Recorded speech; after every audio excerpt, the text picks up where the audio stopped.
नमस्कार दोस्तों, मेरा नाम है विवेक कुमार पांडे और मैं आपका स्वागत करता हूं मेरे YouTube channel KYBM know your body and medicine में। दोस्तों, पिछली क्लास में मैंने आपको मेम्ब्रेन फ्लूइडिटी के बारे में बताया था। इसको एक बार फटाफट रिवाइज कर लेते हैं। मैंने आपको बताया था मेम्ब्रेन फ्लूइडिटी, मेम्ब्रेन का जो नेचर फ्लूइड होता है वो उसमें जो फास्फोलिपिड मॉलिक्यूल्स होते हैं उनकी दो तरह के मूवमेंट्स की वजह से होता है। पहले मैंने आपको बताया था लैटरल जो मूवमेंट होती है या लैटरल डिफ्यूजन कहते हैं, और दूसरा आपका फ्लिप फ्लॉप मूवमेंट होता है या जिसको आप ट्रांसवर्स डिफ्यूजन कहते हैं। तो इन्हीं दोनों मूवमेंट्स की वजह से जो है इसमें फ्लूइडिटी मेंटेन रहती है। फिर मैंने बताया था इसके फ्लूइड नेचर होने की वजह से क्या क्या फ़ायदा होते हैं। ये प्लाज्मा मेम्ब्रेन पूरी तरह से फ्लूइड भी नहीं होती है और पूरी तरह से सॉलिड भी नहीं होती है। और इसका फ़ायदा ये होता है, सबसे बढ़िया फ़ायदा आपका, जब आपको इंजेक्शन लगता है, मैंने बताया था कि इंजेक्शन लगाने पे वो जो है सेल्फ सील कर लेता है, सेल्फ सीलिंग प्रॉपर्टी होती है। ठीक है, तो ये सब चीज़ें मैंने पढ़ा दी है। अगर आपको वो देखना है तो उसका लिंक मैंने अपने डिस्क्रिप्शन में दे रखा है, वहाँ पर आप जा कर के देख सकते हैं। ठीक है, आज आपको मैं पढ़ाऊँगा प्लाज्मा मेम्ब्रेन परमिएबिलिटी के बारे में। तो आज आपको मैं पढ़ाऊँगा प्लाज्मा मेम्ब्रेन परमिएबिलिटी के बारे में। परमिएबिलिटी का मतलब ये होता है कि हमारी प्लाज्मा मेम्ब्रेन किसी सब्सटेंस के लिए परमिएबल कही जाती है अगर वो मटेरियल जो है उस प्लाज्मा मेम्ब्रेन को पार करके दूसरी तरफ पहुंच जाए। तो means the plasma membrane is permeable for a substances if it crosses the plasma membrane across it, है ना। अगर वो एक्स्ट्रा सेलुलर एनवायरनमेंट से साइटोप्लाज्म की तरफ आ जाता है क्रॉस करके, या साइटोप्लाज्म से जो है EC of extra cellular fluid में चला जाता है, तो कहा जाता है कि प्लाज्मा मेम्ब्रेन क्या होती है, परमिएबल होती है। फिर कुछ ऐसे भी सब्सटेंसेस होते हैं जिनके लिए प्लाज्मा मेम्ब्रेन इम्परमिएबल होती है, मीन्स उनको अपने से होकर के नहीं गुजरने देती हैं। ठीक है, वो इम्परमिएबल होते हैं। तो इस तरह से देखा जाए कि अगर प्लाज्मा मेम्ब्रेन की परमिएबिलिटी की बात की जाए तो हमारी प्लाज्मा मेम्ब्रेन जो होती है वो क्या होती है, सेलेक्टिवली परमिएबल होती है। क्यों? क्योंकि ये आपका कुछ जो सब्सटेंसेस होते हैं उनको अपने से होकर गुजरने देती है, अपने से होकर पास होने देती है, और कुछ को नहीं पास होने देती है। तो एक्ट्स एज ए बैरियर की तरह काम करते हैं।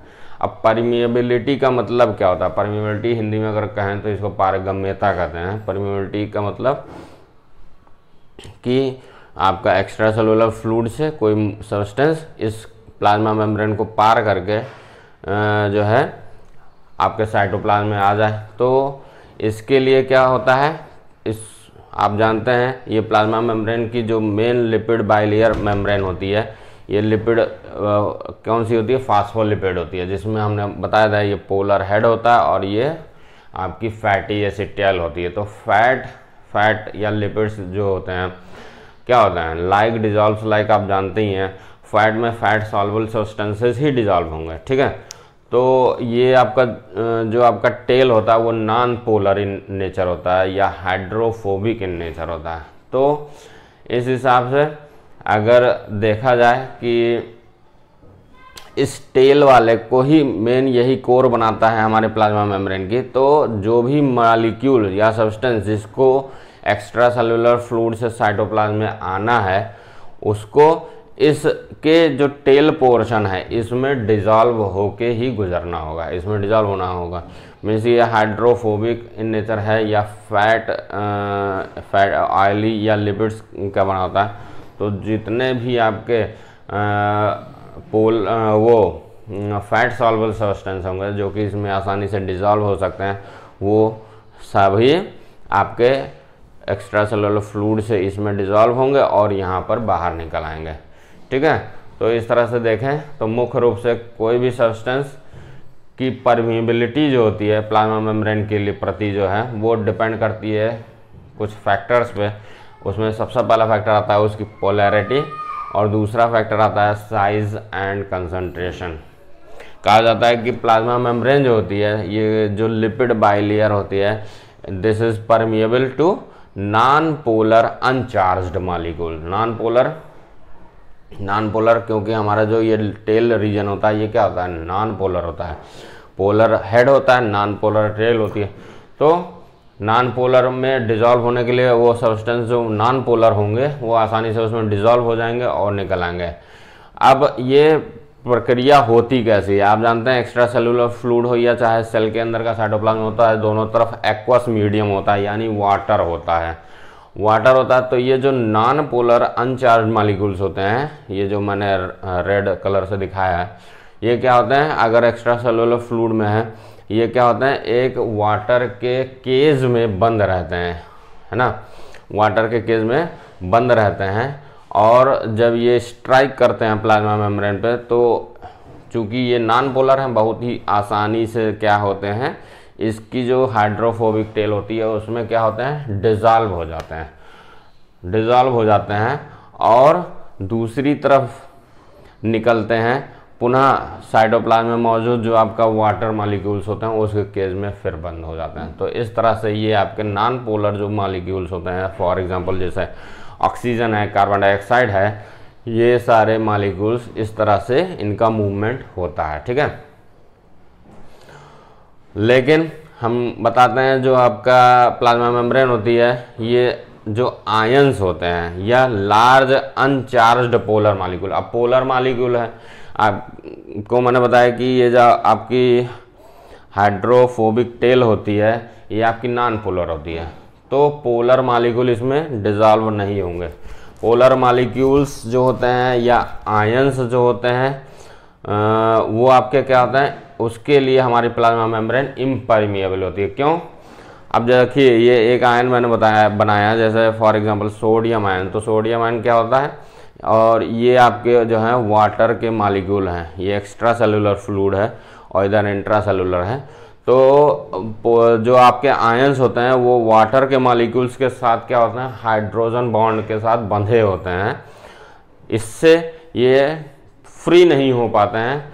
यहाँ पर तो केवल केज में बंद था, सिंपल केज में बंद था, तो यहाँ पर आपके मॉलिक्यूल्स आसानी से जब स्ट्राइक करते हैं तो ये इसमें आसानी से डिजॉल्व होकर इधर आ जाते हैं। पोलर मॉलिक्यूल्स जो आपके आयंस होते हैं या जो नॉन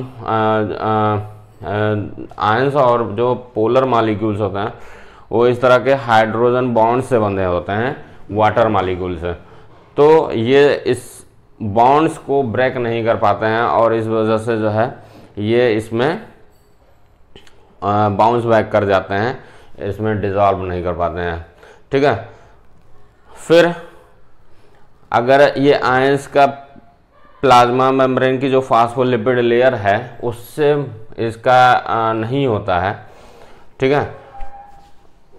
लेकिन इसका एक एक्सेप्शन भी है, हमारे कुछ आपके स्मॉल, ये तो लार्ज अनचार्ज पोलर मॉलिक्यूल्स होते हैं जो कि इम्परमिएबल होते हैं। इसका एग्जांपल जैसे ग्लूकोज हो गया, सोडियम आयन और पोटेशियम आयन। लेकिन हमारी ये प्लाज्मा मेम्ब्रेन में ये देखा गया है कि इट इज़ स्लाइटली परमिएबल होती है to small uncharged polar molecules. Small uncharged, बड़े अगर हैं लार्ज अनचार्ज्ड पोलर मॉलिक्यूल हैं उनको नहीं जाने देती है, but small uncharged polar molecules के लिए ये स्लाइटली परमिएबल होते हैं। इसका एग्जांपल आता है हमारा खुद वाटर मॉलिक्यूल और यूरिया आता है। वाटर जो है एक तरह से इसकी जो परमिएबिलिटी का केस है उसमें ये एक एक्सेप्शन है कि ये आपका एक पोलर मॉलिक्यूल है होते हुए भी ये कैसे जो है इस प्लाज्मा मेम्ब्रेन को क्रॉस कर जाता है, क्योंकि ये आपकी जो टेल होती है ये क्या होती है, नॉन पोलर होती है, तो नॉन पोलर ही सब्सटेंस को अपने में डिसॉल्व करती है और उसको दूसरे तरफ उतार देती है। तो ये आप अगर वाटर मॉलिक्यूल का स्ट्रक्चर आप देखेंगे तो वाटर मॉलिक्यूल हमारा, वाटर का फॉर्मूला आपका क्या होता है, H2O होता है, ठीक है।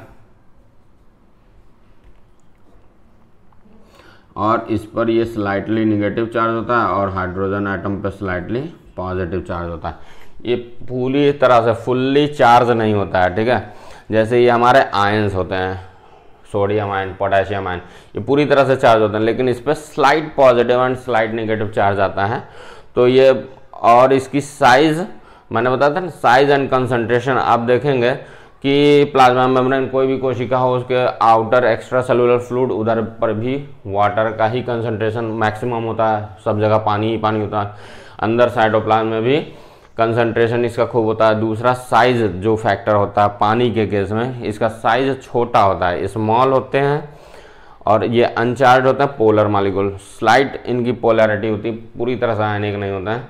तो ये पास कैसे होते हैं, कहा जाता है कि इनका चूंकि प्रेशर पानी ही पानी है, अंदर बाहर दोनों तरफ कंसंट्रेशन बहुत हाई होती है, साइज छोटा होता है। तो जैसे क्या होता है कि उस कंसंट्रेशन हाई होने की वजह से क्या होता है, ये वाटर के मॉलिक्यूल्स क्या होते हैं, एक तरह से धक्का दे दिया जाता है, ढकेल दिए जाते हैं इस फास्फोलिपिड बाइलेयर के बीच में। और ये कहा जाता है कि इनकी जो टेल्स होती हैं, आपकी फास्फोलिपिड मॉलिक्यूल्स की जो टेल्स होती हैं, इनके बीच में स्मॉल गैप्स होते हैं। जैसे दो टेल है, एक ये टेल है और एक ये टेल है, इन दोनों टेल के बीच में ये जो गैप है, तो इस गैप में ही इस तरह से, इस गैप में ही ये होते हुए इधर से और इधर भी दोनों जो आपकी फैटी एसिड टेल है, इनके बीच में जो गैप है, इनसे होते हुए दूसरी तरफ ये पहुंच जाते हैं वाटर के मॉलिक्यूल। तो ये बहुत ही अच्छा एग्जांपल है, बहुत ही अच्छा एक एक्सेप्शन है इसका कि ये पोलर मॉलिक्यूल होता है, लेकिन इसकी साइज चूंकि छोटी होती है, छोटी साइज होती है और इसका कंसंट्रेशन ज़्यादा होता है, इसकी वजह से ये वाटर और जो यूरिया होता है, यूरिया हम जानते हैं अमीनो एसिड के डिग्रेडेशन से आपकी यूरिया बनती है हमारे शरीर में, तो वो यूरिया मॉलिक्यूल भी प्लाज्मा मेम्ब्रेन को इसी तरह से क्रॉस करती है। इन फास्फोलिपिड की जो टेल्स होती हैं, उनके बीच में जो स्मॉल गैप्स होते हैं, उसमें से ये स्क्वीज आउट होती है, ठीक है। बाहर से कंसंट्रेशन की वजह से जो है प्रेशर पड़ता है और ये स्क्वीज आउट होकर के दूसरी तरफ आ जाती है इन गैप से होते हुए, ठीक है। फिर ट्रांसमेम्ब्रेन, तो ये आपके होगा। तो हमने देखा कि आपकी जो लिपिड बाइलेयर होती है वो तो आपका नॉन पोलर और अनचार्ज्ड मॉलिक्यूल को पास कर देती है, ठीक है। लेकिन इन आयंस और लार्ज अनचार्ज्ड पोलर मॉलिक्यूल्स का क्या होगा, ये तो नहीं पास हो रहा है। तो इनको प्लाज्मा मेम्ब्रेन से पास कराने के लिए क्या होते हैं, हमने बताया था आपको कि आपकी जो प्लाज्मा मेम्ब्रेन होती है उसमें केवल फास्फोलिपिड बाइलेयर ही नहीं होती है, उसमें आपकी बहुत सारी आपके प्रोटीन्स होती हैं, जो कि एक मैंने बताया था trans membrane protein, integral proteins होती हैं और आपके पेरिफेरल प्रोटीन्स होती हैं। इंटीग्रल में कुछ होती हैं जो कि पूरी आर पार होती हैं, ट्रांस मेम्ब्रेन प्रोटीन्स, उसमें भी मैंने आपको बताया था कि कुछ आपके ट्रांस मेम्ब्रेन प्रोटीन्स होते हैं एक्ट लाइक आयन चैनल्स, और कुछ आपके जो होते हैं वो क्या करते हैं, ट्रांसपोर्टर प्रोटीन्स होती हैं, जो कि मटेरियल या सब्सटेंस या मॉलिक्यूल्स को जो होते हैं, जो कि आपके इन आयंस को, यानी सोडियम आयन, पोटेशियम आयन या अनचार्ज्ड पोलर मॉलिक्यूल्स जो होते हैं, अनचार्ज्ड पोलर मॉलिक्यूल्स, इनको प्लाज्मा मेम्ब्रेन के एक तरफ से दूसरे तरफ भेजने का काम करते हैं। लेकिन ये transmembrane proteins are very selective होते हैं। एक कोई ट्रांसमेम्ब्रेन प्रोटीन कोई एक ही प्रकार के आयन या आपके पोलर मॉलिक्यूल्स को जो है प्लाज्मा मेम्ब्रेन के एक तरफ से दूसरी तरफ ले जाने में मदद करता है, ध्यान रखिएगा, ठीक है। तो ये वेरी ही सेलेक्टिव होते हैं। तो इस तरह से ये परमिएबिलिटी आपको समझ में आ गया होगा कि जो आपके नॉन पोलर मॉलिक्यूल्स होते हैं वो तो आपके फास्फोलिपिड लेयर से पास हो जाते हैं, ठीक है, और जो आयंस और पोलर मॉलिक्यूल्स होते हैं वो किससे पास हो जाते हैं, ट्रांसमेम्ब्रेन प्रोटीन से। और जो स्मॉल अनचार्ज्ड पोलर मॉलिक्यूल, ये तो जो अनचार्ज्ड पोलर मॉलिक्यूल हैं ये बड़े हैं, लार्ज अनचार्ज्ड पोलर मॉलिक्यूल हैं, जो कि आपके ट्रांसमेम्ब्रेन प्रोटीन है। लेकिन इसी का एक एक्सेप्शन है कि हमारे स्मॉल अनचार्ज्ड पोलर मॉलिक्यूल्स होते हैं लाइक वाटर और यूरिया, ये हमारे इसी फास्फोलिपिड से स्क्वीज आउट होकर के पास होते हैं।